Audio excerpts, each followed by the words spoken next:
হে যুবক তুমি বাঙালি হও কিংবা ইন্ডিয়ান কিংবা জার্মানি জাপানি কিংবা চাইনিজ রাশিয়ান, হে যুবক তুমি বাঙালি হও কিংবা ইন্ডিয়ান কিংবা জার্মানি জাপানি কিংবা চাইনিজ রাশিয়ান, স্প্যানিশ ড্যানিশ ফরাসি কিংবা ব্রিটিশ আমেরিকান, আরবি আজমি ইরানি তুরানি তুর্কি বা আফগান, মুসলমান তুমি তো মুসলমান। তুমি সাদা হও কিবা কালো হও দেখো রক্ত তোমার লাল, সুখী হও কিবা দুঃখী হও রেখো ঈমান নির্ভেজাল, কাছে রও কিবা দূরে রও তবু কাবাই তোমার ঘর, স্লোগানে তোমার কেঁপে ওঠে আজো পৃথিবীটা থর থর, মৃত্যু তোমায় জানাই সালাম দূরে থাকে শয়তান, মুসলমান তুমি তো। আরো জবান খুলে বলেন তুমি তো মুসলমান। হে যুবক তুমি বাঙালি হও কিংবা ইন্ডিয়ান কিংবা জার্মানি জাপানি কিংবা চাইনিজ রাশিয়ান, স্প্যানিশ ড্যানিশ ফরাসি কিংবা ব্রিটিশ আমেরিকান, আরবি আজমি ইরানি তুরানি তুর্কি বা আফগান, মুসলমান তুমি তো মুসলমান। তুমি হতে পারো প্রাচ্যের কিবা হতে পারো প্রাতিচির, তুমি হতে পারো সংসারী কিবা হতে পারো মুসাফির, তুমি হতে পারো প্রাচ্যের কিবা হতে পারো প্রাতিচির, তুমি হতে পারো সংসারী কিবা হতে পারো মুসাফির। যদি শুনে থাকো কোথাও কখনো মুসলমানের ডাক, শুনে থাকো যদি কোথাও কখনো মুসলমানের ডাক, গৃহ পরিবার প্রিয়সী বন্ধু পরে থাক পরে থাক, ছুটে যাও আগে দুর্বার বেগে জিহাদের ময়দান, মুসলমান তুমি তো মুসলমান, মুসলমান তুমি তো মুসলমান। কথা বলেন ঠিক কিনা? বন্ধু তোমার হাত কেটে গেলে ব্যথা হয় কেন বুকে, বন্ধু তোমার পা ভেঙে গেলে জল আসে কেন চোখে, বন্ধু তোমার ভাই মরে গেলে তুমি কাঁদো কোন দুঃখে, বন্ধু তোমার ঘর পুড়ে গেলে বেগে পড়ো কোন সুখে, বলবে আমায় পাগল তুমি বোঝো না সহজ কথা, যে কোনো অঙ্গে আঘাত করিলে সারা দেহ করে ব্যথা, শিরায় শিরায় রক্ত দাঁড়ায় মিশে যায় যন্ত্রণায়, শিরায় শিরায় রক্ত দাঁড়ায় মিশে যায় যন্ত্রণায়, প্রকৃতির এই শাসক বিধান তুমি কেন বুঝলে না ওগো বন্ধু আমার, ওগো বন্ধু আমার। তাহলে এবার আসল কথাটা শুনো, সারা দুনিয়ার মুসলমানের ভেদাভেদ নাই কোনো, উত্তর হতে দক্ষিণ মেরু সকল মুসলমান, সাদা কালো আর ধনী গরিব মোরা এক দেহ এক প্রাণ, মুসলমান তুমি তো মুসলমান, আমি তো মুসলমান তুমি তো মুসলমান, সবাই তো সবাই তো মুসলমান। মুসলমানি বুয়াদ গর্দন নেহাদন এনানে খুদ বদস্তে খাজাদাদান। গোটা মুসলমান বিশ্বের যে কোনো প্রান্তে যদি মুসলমান মাইর খায়, মুসলমান যদি অপমানিত হয়, মুসলমান যদি অপদস্থ হয়, মুসলমান যদি লাঞ্ছনা বঞ্চনার শিকার হয়, মুসলমানের উপরে যদি অত্যাচার করা হয়, তাহলে দুনিয়ার যে কোনো প্রান্তে মুসলমান অপমানিত হবে, নির্যাতিত হবে। অপর প্রান্তের মুসলমানেরা তাদের ব্যথায় ব্যথিত হবে। কিভাবে? আল্লাহর নবী বলেন, তোমার একটা চোখের মধ্যে যদি আঘাত পাও তাহলে অপর চক্ষুটাও তার ব্যথায় ব্যথিত হয়ে যায়। তোমার হাতের একটা আঙ্গুল যদি কেটে যায় তাহলে পাশের আঙ্গুলটাও অটোমেটিকলি ব্যথায় ব্যথিত হয়ে যায়। তোমার একটা পায়ের আঙ্গুল যদি নষ্ট হয়ে যায়, পয়গম্বর আরবি সাল্লাল্লাহু আলাইহি ওয়াসাল্লাম যখন নবুয়ত প্রাপ্ত হয়ে গেলেন, খুব মনোযোগ দেন, আল্লাহর পয়গম্বর যখন নবুয়ত প্রাপ্ত হয়ে গেলেন, পয়গম্বর আরবি সাল্লাল্লাহু আলাইহি ওয়াসাল্লাম আবু বকরের কাছে দাওয়াত নিয়ে চলে গেছে। আবু বকরকে যা বলতেছে, আবু বকর কালিমা পড়ো, মুসলমান হও। আবু বকর সিদ্দিক রাদিয়াল্লাহু তাআলা আনহু সাথে সাথে কালিমা পড়ে মুসলমান হয়ে যায়। ইসলামের মধ্যে স্বাধীন পুরুষদের মধ্যে সর্বপ্রথম মুসলমান পয়গম্বরের সাহাবী আবু বকর। নবীজির পরেই যার স্থান। পয়গম্বর আরবি যখন দ্বীনের দাওয়াত দিলেন, আবু বকর সিদ্দিক সাথে সাথে কালেমা পড়ে মুসলমান হয়ে গেছে। মক্কার মানুষেরা প্রশ্ন করে, আবু বকর মুহাম্মদকে যাচাই বাছাই না করে মুহাম্মদের কালেমা পড়েছো, মুসলমান হয়ে গেছো, কারণটা কি বুঝলাম না। আমরা তো কেউ মুহাম্মদকে বিশ্বাস করি না, আর সেই মুহাম্মদ তোমার কাছে দ্বীনের দাওয়াত নিয়ে আসছে, আর তুমি সাথে সাথেই যাচাই বাছাই না করেই তুমি কালেমা পড়ে মুসলমান হয়ে গেছো। আবু বকর সিদ্দিক রাদিয়াল্লাহু তাআলা আনহু দুনিয়ার মানুষদেরকে ডাক দেখো, দুনিয়ার মানুষ শুনো, আবু বকর আমার বয়সে মাত্র আমরা 2 বছরের ব্যবধান। কয় বছর? জবান খুলে বলেন। আমরা মাত্র 2 বছরের ব্যবধান। মুহাম্মদকে আমি শিশুকাল থেকেই চিনি। মুহাম্মদের সাথে আমার কিশোরকাল কেটেছে, মুহাম্মদের সাথে আমার কিশোরকাল কেটেছে, মুহাম্মদের সাথে আমার যৌবনকাল কেটেছে। এই হায়াতে জিন্দেগির মধ্যে কোনোদিন কোন সময় আমি মুহাম্মদকে একটা মিথ্যা কথা বলতে আজও পর্যন্ত দেখি নাই। সুবহানাল্লাহ। আরো জবান খুলে বলেন না সুবহানাল্লাহ। যেহেতু মুহাম্মদকে আমি ছোটকাল থেকে চিনি, অতএব মুহাম্মদকে জীবনে কোনোদিন একটা মিথ্যা কথা বলতে আমি দেখি নাই। অতএব মুহাম্মদকে যাচাই বাছাই করার জন্য আমার কোনো প্রয়োজন নাই।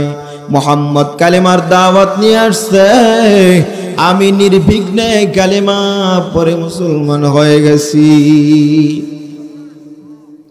আবু বকর সিদ্দিক রাদিয়াল্লাহু তাআলা আনহু যখন কালেমা পড়ে মুসলমান হলেন, কথাগুলো দিল দিয়া বুঝবেন।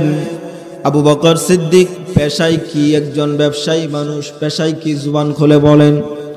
পেশায় একজন ব্যবসায়ী মানুষ।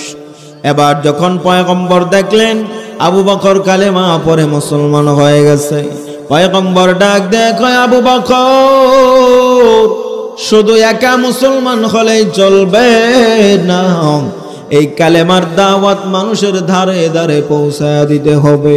আবু বকর এখন কি করবা জানো? ও আবু বকর, এখন তুমি যে কালেমা পড়ে মুসলমান হয়ে গেছো, তুমি এখন মানুষের কাছে দ্বীনের দাওয়াতটা পৌঁছায় দিবা। আবু বকর সিদ্দিক রাদিয়াল্লাহু তাআলা আনহু নিয়ত করলেন 6 ঘন্টা সময় তিনি দ্বীনের দাওয়াত দিবেন, আর বাকি 6 ঘন্টা সময় তিনি দোকানে দিবেন। 12 ঘন্টা সময়ের মধ্যে তিনি কি করলেন? 6টা ঘন্টা সময় তিনি দ্বীনের দাওয়াতের জন্য ব্যয় করবেন, আর 6 ঘন্টা সময় তিনি কি করবেন? ব্যবসা করবেন। এভাবে চলতেছিল। আবু বকর সিদ্দিক রাদিয়াল্লাহু তাআলা আনহু যখন দ্বীনের দাওয়াত দিতে লাগলেন,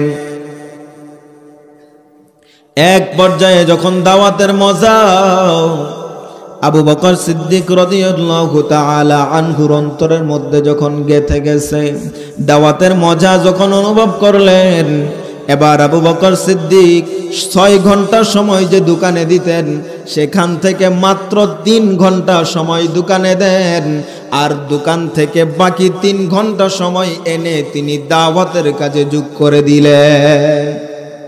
এবার বুঝে থাকলে বলেন তো হিসাব, আগে দাওয়াত দিতেন কয় ঘন্টা? 6 ঘন্টা। তারপরে 6 ঘন্টা যে তিনি ব্যবসা করতেন সেখান থেকে এখন মাত্র ব্যবসা করেন 3 ঘন্টা, আর 3 ঘন্টা এনে দাওয়াতের কাজে যোগ করলেন, মানে এখন দাওয়াতের সময় হলো কয় ঘন্টা? 9 ঘন্টা। ব্যবসা করেন কয় ঘন্টা? মাত্র 3 ঘন্টা।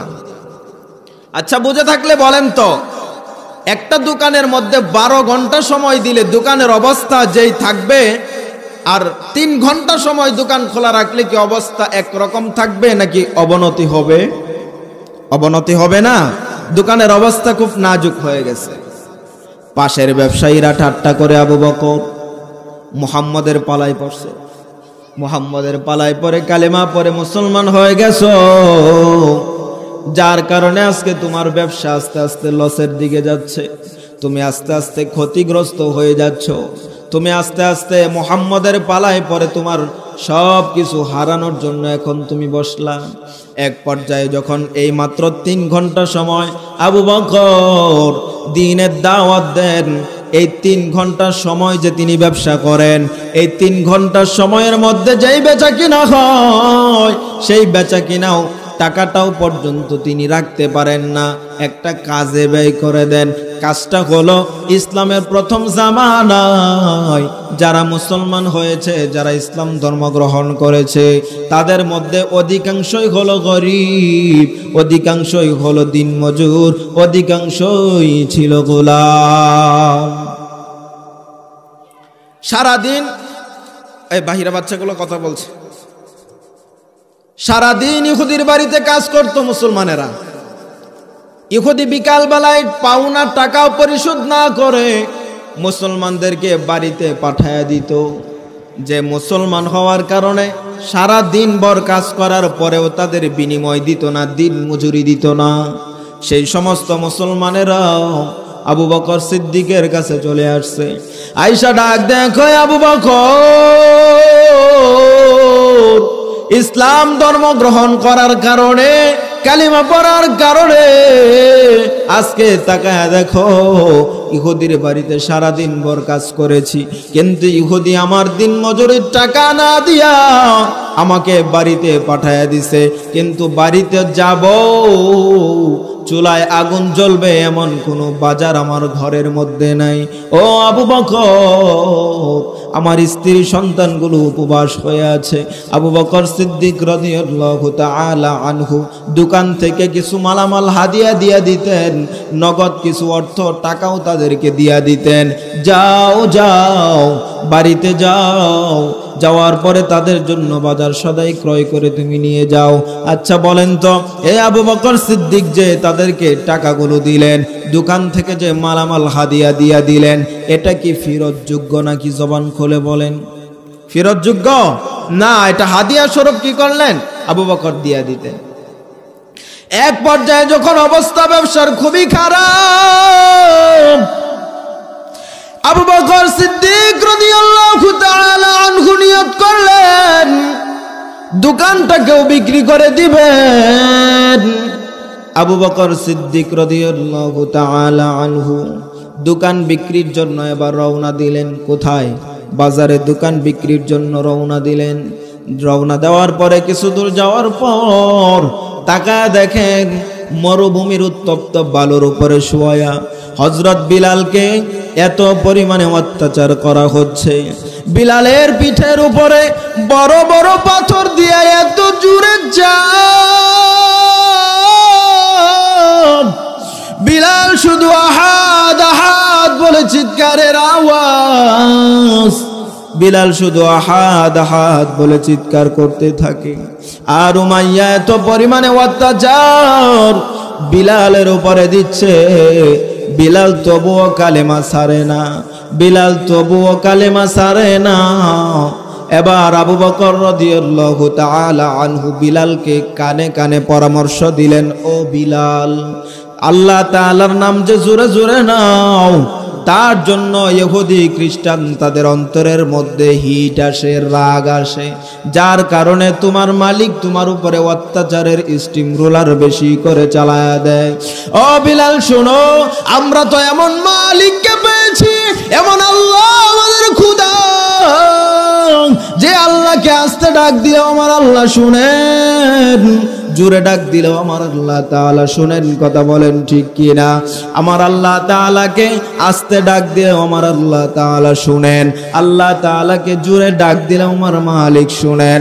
আল্লাহ তাআলা প্রত্যেকটা বান্দার দিলের খবর পর্যন্ত রাখেন। কথা বলেন ঠিক কি না? ও বিলাল, তোমাকে যখন অত্যাচার করা হয় তখন তুমি আল্লাহর নামটা একটু আস্তে আস্তে নিবা, যার কারণে আস্তে আস্তে নেওয়ার কারণে তাদের অন্তরের মধ্যে হিট আসবে না, রাগ আসবে না। যখন তুমি আল্লাহর নামটা জোরে জোরে নাও তখন তাদের অন্তরের মধ্যে হিট আসে, রাগ আসে, যার কারণে তোমাকে অত্যাচারের স্টিম রুলার আরো বেশি করে চালায়া দেয়।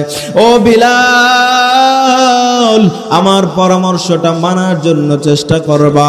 বিলাল শুধু ইশারায় বোঝায়া দিলেন আবু বকর, মানার জন্য চেষ্টা করব ইনশাআল্লাহ।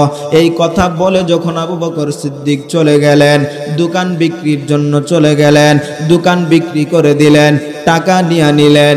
পার্শ্ববর্তী ব্যবসায়ীরা যারা ছিল বন্ধু বান্ধব তারা ঠাট্টা মস্কারি করে আবু বকর, মুহাম্মদের পালায় পরে ব্যবসা নষ্ট করেছো, মুহাম্মদের পালায় পরে আজকে দোকানটাকেও পর্যন্ত বিক্রি করে দিলা। ব্যবসায় তো তোমার লস খাইছোই, লাস্ট পর্যন্ত যে দোকানটা ছিল এই দোকানটাকেও কি করলা? তুমি বিক্রি করে দিলা। কিন্তু আবু বকর সিদ্দিক রাদিয়াল্লাহু তাআলা আনহু দোকান বিক্রির টাকা নিয়ে যখন বাড়ির দিকে রওনা দেয়, খুব খেয়াল করেন, মনোযোগ দেন, পুরাটা ঘটনা কিন্তু শানে নুজুল, ওয়াল আসরের শানে নুজুল। আবু বকর সিদ্দিক যখন দোকান বিক্রির টাকা নিয়ে রওনা দেন, রওনা দেওয়ার পরে আস্তে আস্তে তাকায়া দেখে বিলালকে সেই সকালবেলা যেইভাবে দেখে গেছেন, বিকাল বেলায় আবু বকরকে ঠিক সেইভাবে বিলালকে অত্যাচার করা হচ্ছে। এবার যখন আবু বকর সিদ্দিক রাদিয়াল্লাহু তাআলা আনহু দেখে আর সহ্য করতে পারেন নাই, বিলালকে ডাক দেয়, কই বিলাল, সকালে তোমাকে পরামর্শ দিয়েছিলাম আল্লাহর নামটা একটু আস্তে আস্তে নেওয়ার জন্য। বিলাল ডাক দেয়, কয় আবু বকর, তুমি তো পরামর্শ দিয়েছিলা, তবে পরামর্শ আমি মানতে পারি নাই। এরা যখন আমাকে রক্তাক্ত করে অত্যাচারের স্টিম রোলার আমার উপরে চালায়, আর তখন আমি জোরে জোরে আমার মালিকের নামটা নেই, তখন আমার দিলের ভিতরে প্রশান্তি আসে। এরা রক্তাক্ত করে আমার শরীর, এরা আঘাত করে আমার শরীরে, আর আল্লাহ তাআলার পক্ষ থেকে শান্তি ঢেলে দেন আমার অন্তরে। কাফেররা অত্যাচার করে বিলালের শরীরে, আর আল্লাহ তাআলা শান্তি ঢেলে দেন বিলালের অন্তরে। বুঝে থাকলে বলেন তো, শান্তির সম্পর্কটা কি দেহের সাথে নাকি মনের সাথে? জবান খুলে বলেন।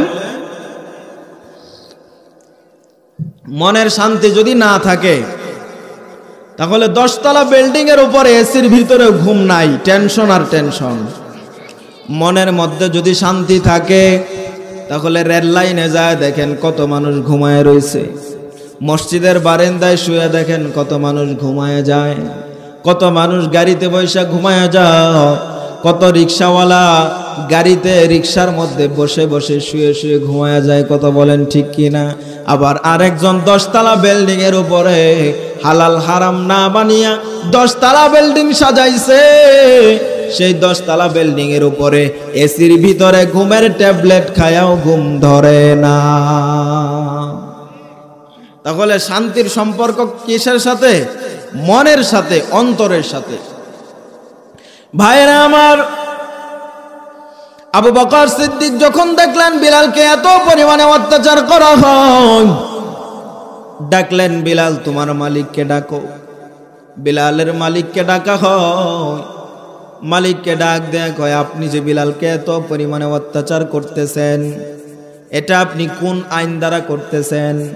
মক্কায় তো এমন আইন নাই, গোলামের উপরে এত নির্যাতন করার আইন তো আমাদের মক্কার মধ্যে নাই। মালিক ডাক দেয়া কয়, আবু বকর, বিলালকে অত্যাচার করার কারণে তোমার কি মায়া লাগে নাকি? কি বুঝবেন? বিলালকে অত্যাচার করার কারণে তোমার মধ্যে কি মায়া লাগে নাকি? আবু বকর ডাক দেয়া কয়, হা হা, অবশ্যই আমার তো মায়া লাগবেই, কারণ সেও একজন মুমিন, আমিও একজন মুমিন। সে কি আমার দিনী ভাই, সে তো একজন মুমিন মুসলমান, অবশ্যই তো মায়া লাগবে। বলে, মায়া যদি লাগে তাহলে কি করো? বিলালকে ক্রয় করে নিয়ে যাও, বিলালকে ক্রয় করে নিয়ে যাও। বলে, দাম বলেন। বিলালের মালিককে আবু বকর বলতেছে, দাম বলেন, কারণ আবু বকরের পকেটের মধ্যে দোকান বিক্রির টাকা আছে, মনের মধ্যে কি আলাদা একটা সাহসও আছে। দাম বলেন। কিন্তু এমন একটা দাম চাইছে যেন বিলালকে ক্রয় করতে না পারে। এক গোলামের দাম চায় নাই, বরং 3 গোলামের 3 ডাবল দাম বেশি চাইছে, যেন ক্রয় করতে না পারে। কিন্তু আবু বকরের পকেটের মধ্যে টাকা, আবু বকর সাথে সাথেই ক্রয় করে ফেলেছে, 3 ডাবল দাম নিয়ে ক্রয় করে ফেলেছে। কারণ আবু বকরের কাছে বিলালের দাম গোলাম হিসাবে না, গোলাম হিসাবে না, আবু বকরের কাছে বিলালের দাম একজন মুমিন হিসাবে। এই জন্য আবু বকর একজন মুমিন হয়ে আর একজন মুমিনের কষ্ট সহ্য করতে পারে নাই, যার কারণে বিলাল 3 ডাবল দাম দিয়ে বিলালকে ক্রয় করেছে আবু বকর। আবু বকর সিদ্দিক রাদিয়াল্লাহু তাআলা আনহু বিলালকে কি করলেন? ক্রয় করে নিলেন। কয় ডাবল দাম দিয়া? 3 ডাবল দাম দিয়ে আবু বকর হযরত বিলালকে ক্রয় করলেন। খুব পুণ্যের একটা সওয়াবের কাজ করেন নাই? খুব ভালো একটা মহৎ কাজ করেছেন না আবু বকর? দোকান বিক্রির টাকা দিয়ে আবু বকর হযরত বিলালকে ক্রয় করলেন। ক্রয় করার পর বিলালকে ডাক দেয়, কয়, বিলাল, আজকে থেকে আপনি মুক্ত, আজাদ। আপনি থেকে আজকে থেকে কি আপনি মুক্ত, আজাদ, আপনার আর কোনো টেনশন নাই। এবার বিলাল ডাক দেয়, কয়, সারাটি জীবন আমি যেহেতু এখন কারো গোলাম নই, অতএব আমি সারাটি জীবন আল্লাহর নবীর সোহবতে কাটায়া দিতে চাই। সুবহানাল্লাহ। কিন্তু এই যে আবু বকর যে হযরত বিলালকে ক্রয় করলেন, এই খবর নবীজির কাছে চলে গেছে। নবীজির কাছে কি এই খবর চলে গেছে? একটু পরে হযরতে বিলাল শরীরের রক্তগুলো মুছতে মুছতে আল্লাহর পয়গম্বরের কাছে যায় হাজির হয়ে গেছে। কিছুক্ষণ পরে আবু বকর সিদ্দিক হাজির। আল্লাহর পয়গম্বর আবু বকরকে ডাক দেয়, কয়, আবু বকর, এত বড় পুণ্যের কাজ আপনি করেছেন, সওয়াবের কাজ আপনি করেছেন, অতএব আপনি কি এই কাজের সাথে আমাকে একটু শরীক রাখবেন নাকি? কি করবেন? আপনি একটু আমাকে এই কাজের সাথে শরীক রাখেন। আবু বকর সিদ্দিক রাদিয়াল্লাহু তাআলা আনহু ডাক দেয়, কয়, পয়গম্বর, আমি তো বিলালকে মুক্ত করে দিয়েছি।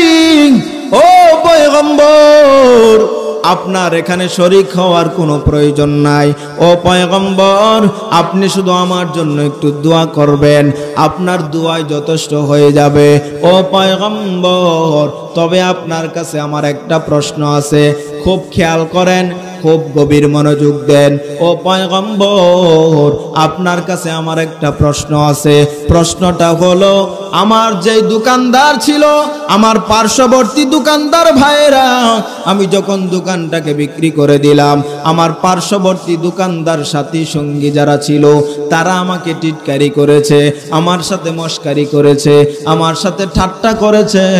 আমি নাকি আপনার সাথে সঙ্গ দেওয়ার কারণে, আমি নাকি কালেমা পড়ে মুসলমান হওয়ার কারণে আমি নাকি লসের মধ্যে আছি, আমি নাকি খুব লসের মধ্যে পড়ে গেছি, ক্ষতির মধ্যে পড়ে পড়ে গেছি। ও পয়গম্বর, আপনি আমাকে বলেন, আমি কি সত্যিকারেই আপনার সাথে সঙ্গ দেওয়ার কারণে যদিও দুনিয়ার জমিনে ব্যবসায় লস খেয়েছি, যদিও দুনিয়ার জমিনে আমি দোকানটাকে বিক্রি করে দিলাম দ্বীনের জন্য, ইসলামের জন্য, ও পয়গম্বর আসলে কি সত্যিকারেই আমি ক্ষতির মধ্যে পড়েছি কিনা? যখন আল্লাহর পয়গম্বরকে প্রশ্ন করা হয়, পয়গম্বর জবাব দিবেন অবস্থা আকাশের মধ্যে ঘূর্ণির আওয়াজ শোনা যায়, কে যেন আসমান থেকে আসতেছে। আল্লাহর পয়গম্বর বলে, ও আবু বকর, দেখি আসমান থেকে জিব্রাইল আমিনের আগমন হচ্ছে, দেখি আল্লাহ তাআলার পক্ষ থেকে কি কোনো ফয়সালা আসে কিনা, তোমার প্রশ্নের কোনো জবাব আসে কিনা। জিব্রাইল আমিন আয়েশা ডাক দেয়া কয়, ইয়া রাসূলুল্লাহ, ইয়া হাবিবাল্লাহ, নবী গো, আপনার সাহাবী আবু বকর কোন ক্ষতির মধ্যে পড়ে নাই, আপনার সাহাবী আবু বকর কোন ক্ষতির মধ্যে পড়ে নাই, লসের মধ্যে পড়ে নাই। আপনার সাহাবী আবু বকর যেই কাজ করেছে ঠিক কাজ করেছে। আল্লাহ তাআলা কোরআনের আয়াত দিয়ে আমাদেরকে পাঠিয়ে দিয়েছেন।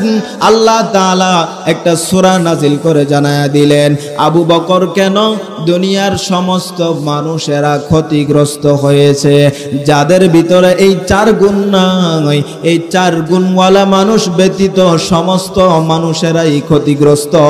আবু বকরকে যারা ক্ষতিগ্রস্ত বলেছে, আবু বকরকে যারা ক্ষতিগ্রস্ত বলেছে, আবু বকর ক্ষতিগ্রস্ত না, বরং যারা আবু বকরকে ক্ষতিগ্রস্ত বলেছে তারাই ক্ষতিগ্রস্ত। শুনেছেন আবার শানে নজুল? কে সে আবু বকর? নবীর পরেই যার স্থান, তার নাম হলো আবু বকর। এত দামি সাহাবী, নবীর সাথে সঙ্গ দেওয়ার কারণে আল্লাহ তাআলা তাকে দামি বানায় দিয়েছে। সুবহানাল্লাহ বলেন। আবু বকর সিদ্দিককে আমার পয়গম্বর ডাক দিয়ে কয়, আবু বকর, মক্কায় মনে হয় বেশি দিন থাকা যাবে না, আল্লাহ তাআলার হুকুমে হিজরত করে মদিনায় চলে যাইতে হবে। 6 মাস আগে আবু বকরকে আল্লাহর পয়গম্বর বলেছিলেন আবু বকর হিজরত করতে হবে। সেই 6 মাস থেকে আবু বকর ঘুমায় না। হিজরতের রাত্রিতে পয়গম্বর যখন আবু বকরের দরজায় যায় হাজির হয়ে গেছে, আবু বকরের দরজায় টোকা দিতে দেরি হয়, আবু বকর সাথে সাথে দরজা খুলতে দেরি করে না। মায়ার নবী ডাক দেয়া কয়, আবু বকর, আপনি কি ঘুমান না? আবু বকর ডাক দেয়া কয়, পয়গম্বর, আপনি যেই দিন থেকে আমাকে বলেছেন হিজরত করতে হবে, আমি আবু বকর সেই দিন থেকে আমার পিঠটাকে বিছানার মধ্যে লাগাই না।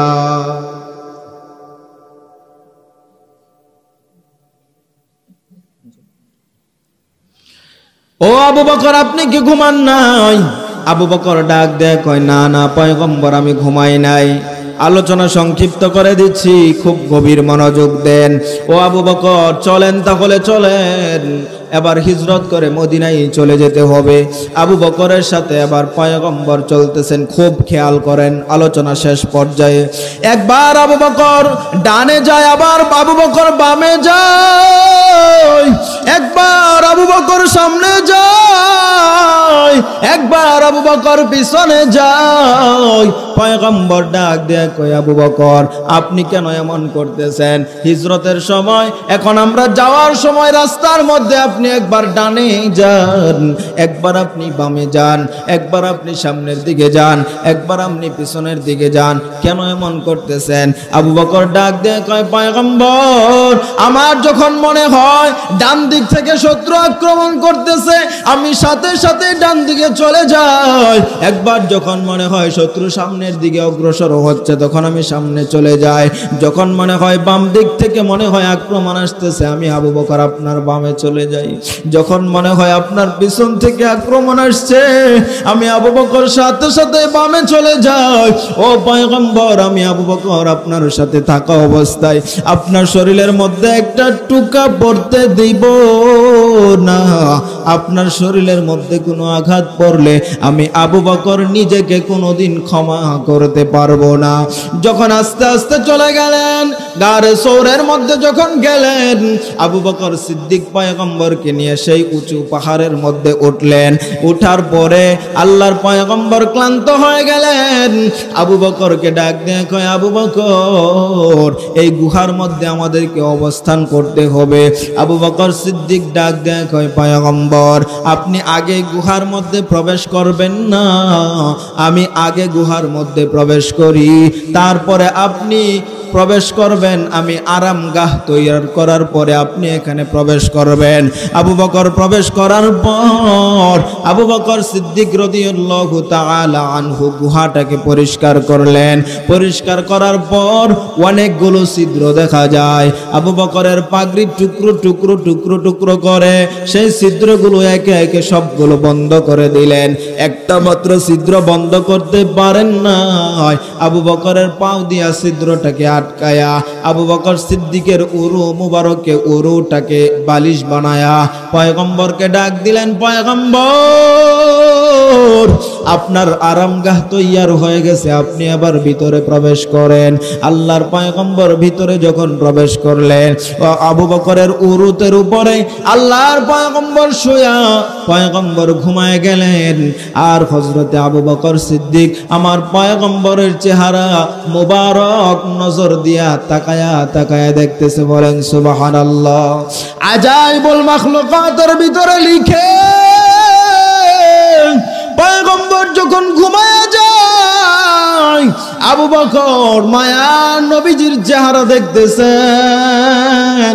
হঠাৎ করে পায়ের মধ্যে সাপে কামড় দিছে। সাপের কামড়ের কারণে আবু বকরের চেহারাটা নীল হয়ে গেছে। ব্যথা সহ্য করতে না পেরে আবু বকরের চক্ষু দিয়া পানি 2 ফোঁটা টলমল করে নবীজির গাল মুবারকের উপরে পড়ে গেছে। নবী আমার ঘুম ভেঙে যায়। আবু বকরকে ডাক দেয়া কয়, আবু বকর, আপনি কেন কান্না করতেছেন? বাড়ির কথা মনে হয়েছে কিনা? আপনার সন্তানের কথা মনে হয়েছে কিনা? আবু বকর ডাক দেয়া কয়, পয়গম্বর, না না, বাড়ির কথা মনে হয় নাই, কারো কথা মনে হয় নাই। ও পয়গম্বর, মনে হয় আমার পায়ের মধ্যে বিষাক্ত কোনো সাপে কামড় দিচ্ছে। আল্লাহর পয়গম্বর বলেন, তাড়াতাড়ি পাউটাকে সরাও। পাউটাকে সরায় দেখে আবু বকরকে সাপ কামড় দিয়েছে। আজাইবুল মাখলুকাত লিখে আবু বকরের পায়ের মধ্যে আল্লাহর পয়গম্বরের লালা মুবারক যখন লাগায় দিছে, আবু বকরের লালা মুবারক যখন পয়গম্বরের লালা মুবারক আবু বকরের পায়ের মধ্যে লাগাইছে, লাগাইতে দেরি হয়, সাথে সাথে সাপের বিষ পানি হতে দেরি হয় না। এবার যখন পয়গম্বরের সাহাবী আবু বকর পাউটাকে সরায় নিলেন, ভিতর থেকে বড় একটা সাপ বেরিয়ে আসছে। আল্লাহ তাআলার কুদরতের কারিশমা, পয়গম্বর শাসনের ধমকে সাপটাকে ডাক দিয়ে বলতেছেন, রে জালেম, তুই আমার আবু বকরকে কেন কামড় দিলি? আমার আবু বকরকে কেন কামড় দিলি? সাপের জবান আমার আল্লাহ তাআলা খুলে দিয়েছেন।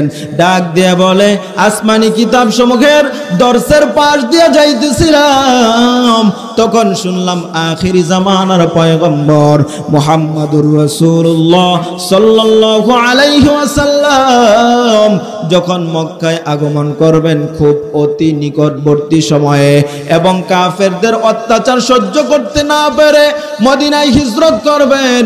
হিজরতের সময় এই গুহার মধ্যে তিনি অবস্থান করবেন। সেই দিন থেকে আমি সাপ এই গুহার মধ্যে এসে অবস্থান করতেছি। একদিন আর 2 দিন নয়, ও পয়গম্বর, আজকে 100 বছর যাবত আমি খেয়ে না খেয়ে এই জায়গার মধ্যে অবস্থান করতেছি। আর আপনার বরকতি চেহারা দেখার জন্য আমি অনেকগুলো গর্ত বানায় রাখলাম। কোন গর্তটা দিয়া, যেই গর্ত দিয়া আপনাকে খুব কাছ থেকে দেখতে পারবো, এই জন্য আমি বহুতগুলো গর্ত বানায় রাখলাম। কিন্তু আপনার সাহাবী আবু বকর সমস্ত গর্তগুলো বন্ধ করে দিয়েছে। একটা গর্তের মধ্যে যখন পা মোবারককে রাখলেন, আমি বিরহের বেদনা সহ্য করতে না পেরে এক পর্যায়ে আবু বকরের পায়ের মধ্যে কামড় বসায় দিছি। সেই পয়গম্বরের জন্য আবু বকর এত কষ্ট করেছেন মায়ার নবীর জন্য।